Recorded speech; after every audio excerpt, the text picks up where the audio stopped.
l'origine de ce phénomène.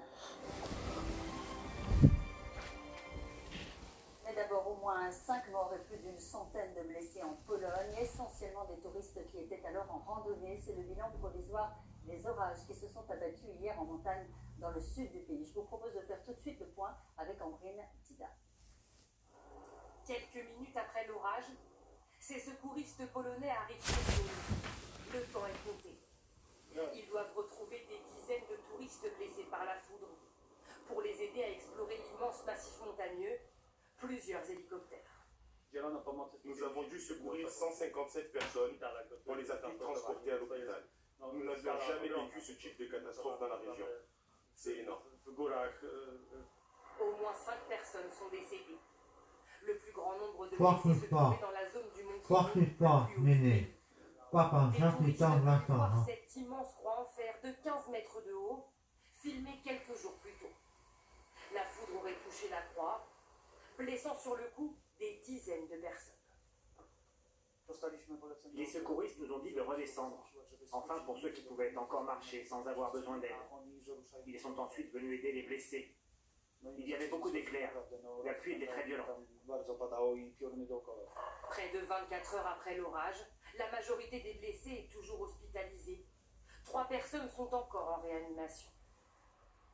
Le monde entier inquiet face à la catastrophe qui frappe la forêt amazonienne, des populations locales en détresse, le poumon de la planète qui produit 20% de notre oxygène transformé en brasier géant. Claire Colnet. Hors de contrôle, les incendies continuent de ravager la forêt amazonienne. En l'espace de 48 heures, 2500 nouveaux départs de feu ont été recensés dans tout le Brésil. Et les premiers menacés, ce sont eux, les Indiens installés au cœur de la forêt.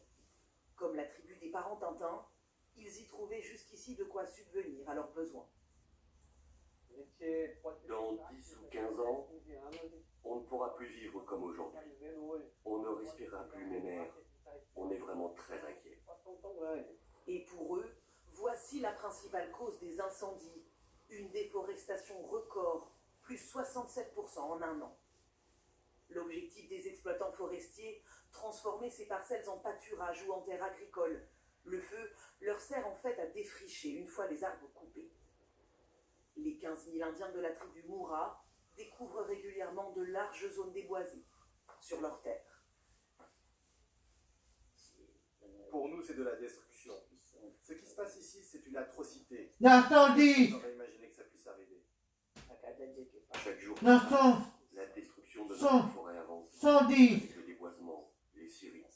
On est triste parce que c'est notre forêt. L'incendie! Près de 3 millions d'Indiens, 420 tribus vivent aujourd'hui dans la forêt amazonienne. Un brasier qui semble aujourd'hui inarrêtable et qui provoque une crise diplomatique internationale. L'ONU, Emmanuel Macron a vivement interpellé le président brésilien Jair Bolsonaro contre le monde entier, a quant à lui riposté en accusant le chef de l'État français d'avoir une mentalité colonialiste. Caroline. Alors que les incendies font rage en Amazonie, Emmanuel Macron s'empare du sujet. Le chef de l'État fait part de son inquiétude sur Twitter. Notre maison brûle, littéralement. L'Amazonie, le poumon de notre planète, qui produit 20% de notre oxygène est en feu, c'est une crise internationale.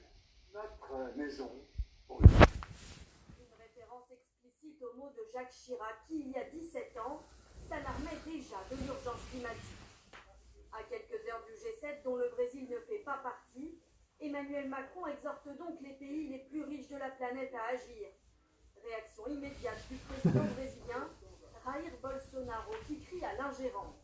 La suggestion du président français évoque une mentalité colonialiste dépassée au XXIe siècle.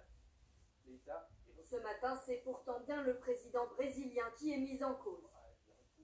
Je suis prise de dégoût quand j'entends certaines déclarations de certains responsables politiques internationaux. Oui, je suis prise de dégoût.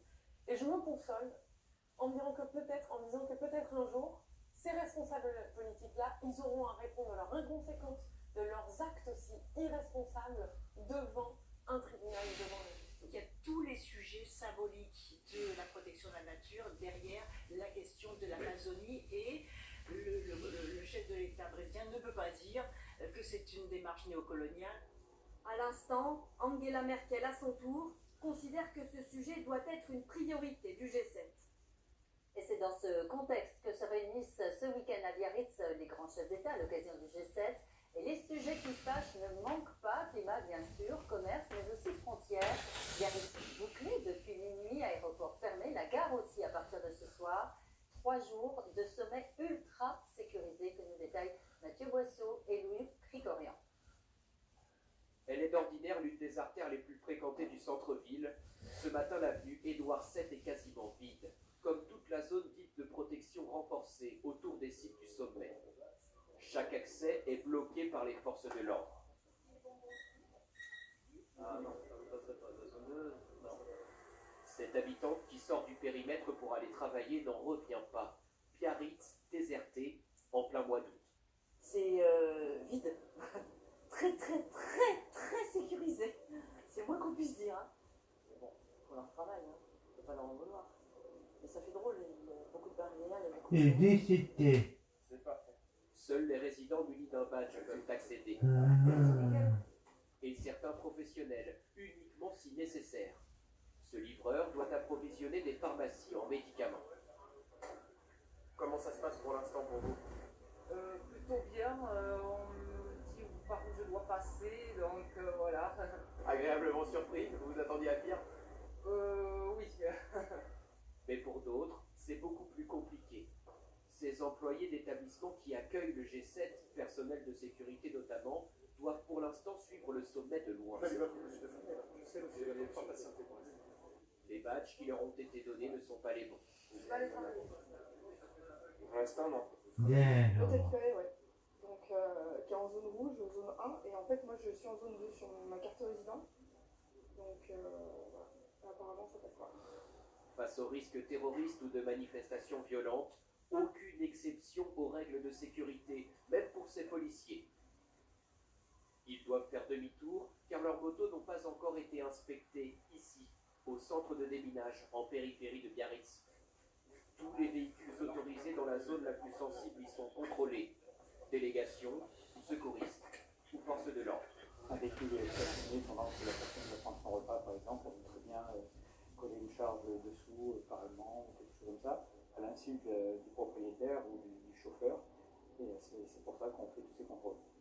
Même si les chefs d'État n'arriveront que samedi soir, le G7 a très clairement commencé ici dans les rues de Biarritz. 13 000 policiers et gendarmes sont mobilisés pour couvrir le sommet jusqu'à lundi soir. Les forces de police qui, comme vous venez de le voir, sont concentrées sur le Pays Basque. À Paris, selon les syndicats, le dispositif aurait été revu à la baisse et déjà la polémique gronde. Olivier Fiennet, bonjour, vous êtes en direct des Champs-Élysées. Le préfet de police a donné une conférence de presse ce matin. Alors, qu'en est-il réellement ? Eh bien, le préfet de police Didier Lallemand a voulu se montrer ferme ce matin. Selon lui, il n'y aura pas de défaut de sécurisation ce week-end et je cite, Paris ne sera pas une ville ouverte.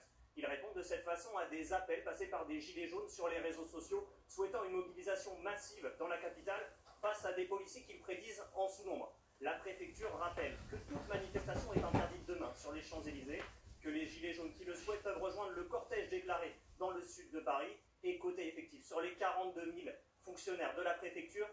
Seuls quelques dizaines d'agents, principalement des policiers à moto, ont été envoyés en renfort à Biarritz. C'est aussi une manière de rassurer les commerçants, notamment ceux de l'avenue des Champs-Élysées, qui ont particulièrement été éprouvés par les manifestations de gilets jaunes. Merci beaucoup Olivier pour ces précisions. Et à Paris, justement, c'était il y a 75 ans, août 44. Souvenez-vous, les troupes du général Leclerc et les alliés américains mettaient fin à 4 années d'occupation. 2 témoignages aussi précieux que rares à présent. Des hommes qui ont vécu cette libération au cœur de Paris. Et vous allez voir que rien ne s'est effacé dans leur mémoire. Florence Griffon, Mathieu Régnier. 25 août 1944, une folle journée. Des combats de rue, à l'arrivée de la seconde division blindée du général Leclerc, en quelques heures, tout a basculé. Parmi la foule, 2 hommes ont été les témoins et les acteurs de la libération de Paris. André Serre, un résistant qui a risqué sa vie, et Charles Pégulu de Romain, un étudiant qui rêvait d'action. Aujourd'hui, André Serre a 94 ans. Mon résistant n'est pas demandé beaucoup, c'était André. résistants très actifs, engagés depuis 1943 au sein des FTP, les francs-tireurs et partisans. Un mouvement créé par les communistes. Son chef, le colonel Fabius. Le 25 août, André Serre est chargé avec ses camarades de libérer le Sénat, occupé par les Allemands. D'énormes blocos en interdisent l'accès. Avenue de l'Observatoire, il se poste au sommet d'un immeuble pour empêcher toute fuite des Allemands. Sur une bande à plus de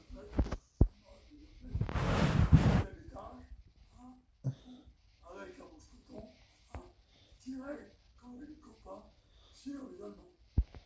Parce que tout le tour, les camarades ils étaient dans les étages pour tirer sur les Allemands. Les bunkers sont détruits par des chars. Les derniers Allemands sont forcés de se rendre. C'était une grande joie de les voir cela, et je peux vous dire une chose, que c'est un FTP de Fabien qui a arraché sur le toit le drapeau de notre gamin et qui a mis le drapeau rose. Vous, ça a dû beaucoup vous émouvoir. Énormément, énormément.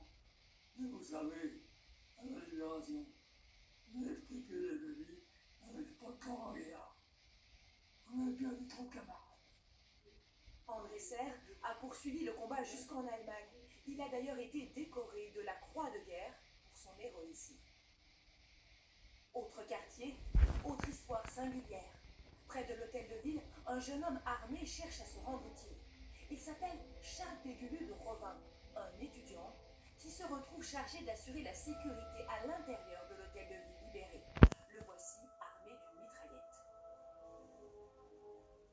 Toute la libération de Paris, je l'ai faite à l'hôtel de ville, on avait rempli les sacs de sable. On attendait bien ça qu'à le monde. Et heureusement, il est jamais venu. Au matin du 25, la 2e division blindée du général Leclerc entre dans la capitale.